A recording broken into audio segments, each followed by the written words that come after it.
Hi all, I like to show you how I like to set up my worm bin. There are many ways that people vermicompost successfully, but this is just what I do, and so I wanted to share it with you all.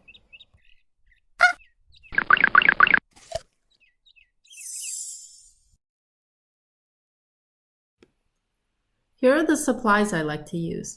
You'll need at least 2 bins. Here I have 3. You'll need 2 bricks for every bin you have. You'll need a drill bit, some egg cartons, some soil,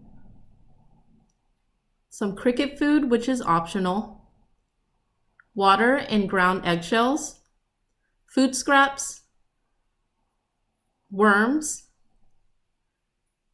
and cardboard. The supplies and their quantities are listed in the description. First, you want to drill some holes in your bins.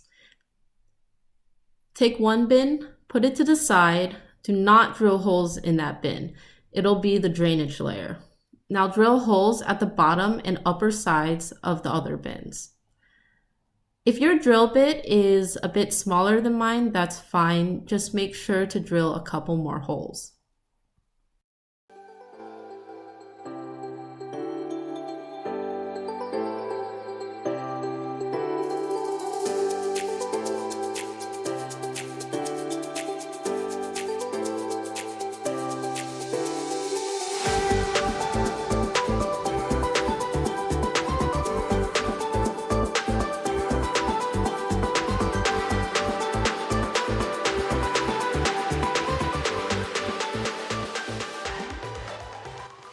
Next, you want to start placing some bricks.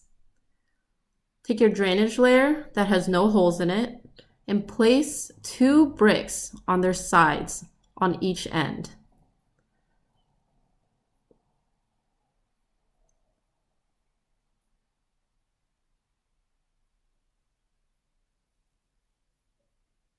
Now place another bin on top of the drainage layer. You can see now there are 2 layers to this worm bin setup. So excess water from the top layer and any layers that are above it will be able to drain to the bottom drainage layer without making a mess.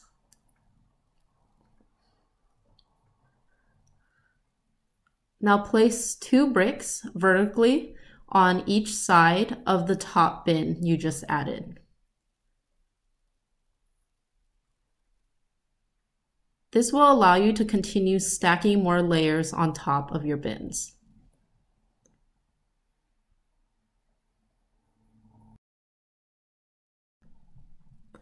Next, you want to rip up some egg cartons and place them at the bottom of the bin. This really helps prevent water from draining too quickly into the drainage layer and also prevents soil from clogging up those drainage holes at the bottom. It's also a great long-lasting snack for the worms.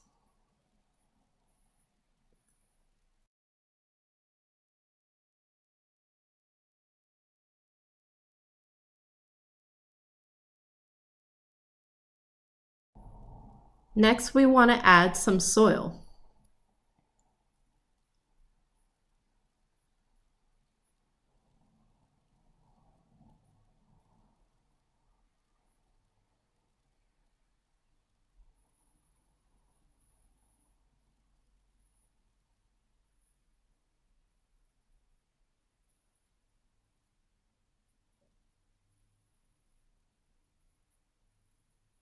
You can see here, I didn't grab enough soil, so I went and grabbed some more. You want to try to cover as much of the egg cartons as you can, but it doesn't have to be an exact science.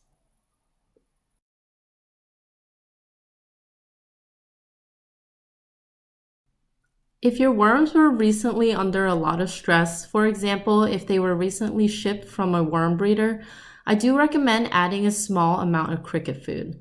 They're going to eat that up real quickly and get nice, plump, and healthy again. Next, you can add your water and ground eggshell mixture. I don't have a grinder other than my coffee grinder, so I just put a couple eggshells, and a blender with some water, and then added the whole mixture into the bin.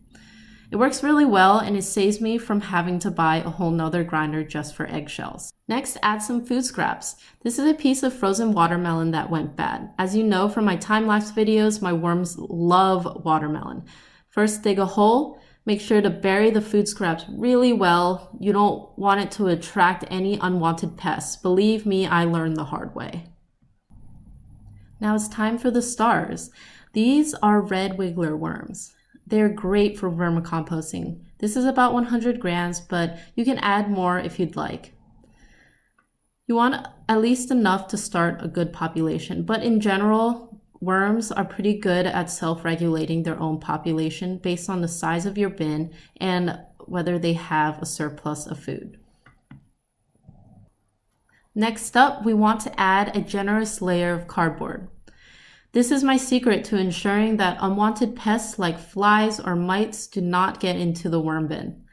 The cardboard seems to help block some of the scent from the food scraps and also keeps the top layer of the bin dry, making it unfavorable for pests and discouraging the worms from coming out. If you've watched any of my time-lapse videos before, this is why there's always a layer of cardboard at the top of the setup. And over time, the worms will start eating through the cardboard as well. Now your bin is essentially ready. You can add a bit of water every so often if the substrate feels dry. And I like to feed the bin a small amount, maybe 150 grams of frozen food every 2 weeks or so. I recommend leaning towards underfeeding rather than overfeeding. They won't starve. They'll have plenty of cardboard to eat if they run out of food scraps. And always remember to dig a hole and bury the food scraps to prevent pests.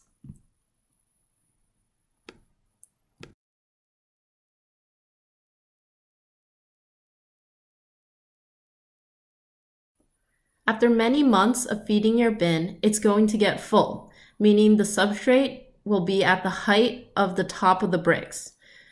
And at this point, you want to grab a third bin, aka another tier, and set it up the same way you set up the first tier. For tiers above the first, you don't have to add any additional worms.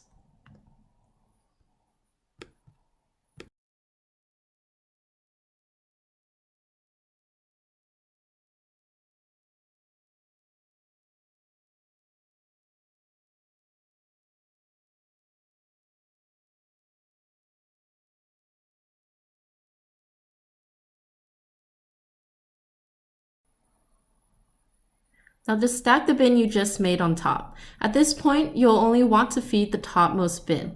The worms will make their way up to the top tier through the holes at the bottom of each bin.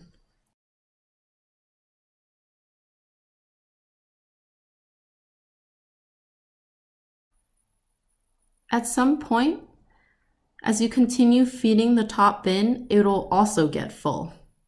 And at this point, you can either create a whole nother tier and stack it on top the same exact way, or if the first tier is ready to harvest, you can go ahead and harvest the rich castings.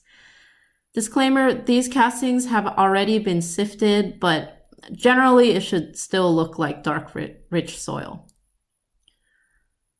Feel free to use these castings in your garden, give some for your friends, or just store them until growing season starts.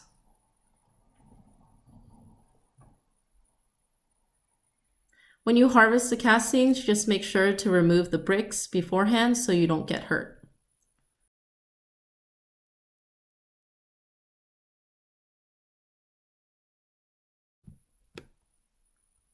Now you can use the empty bin to create another new tier.